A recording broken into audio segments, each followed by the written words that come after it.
又或者我哋會基於唔同展覽嘅類型去揀出啲咩 character 咁樣咯。你哋都有提到，其實有好多時間都係要去外地參加展覽、參加活動啦。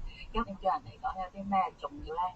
去邊嘅咧？你哋會？而家我哋就去台灣比較多啲嘅，其餘嘅時間就有泰國或者日本啦。之後都有機會都想去馬來西亞。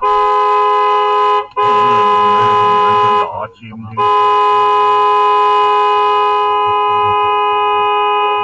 當地嘅人流集場咯。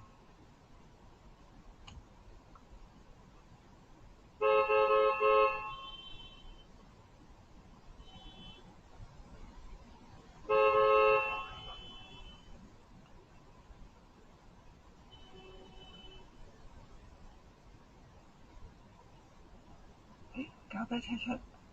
梗係屌啦！咁樣嚟打尖，要塞緊住條路。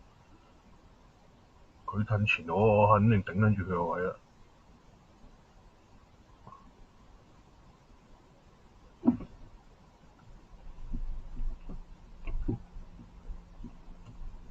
夠。俾你入歌啊！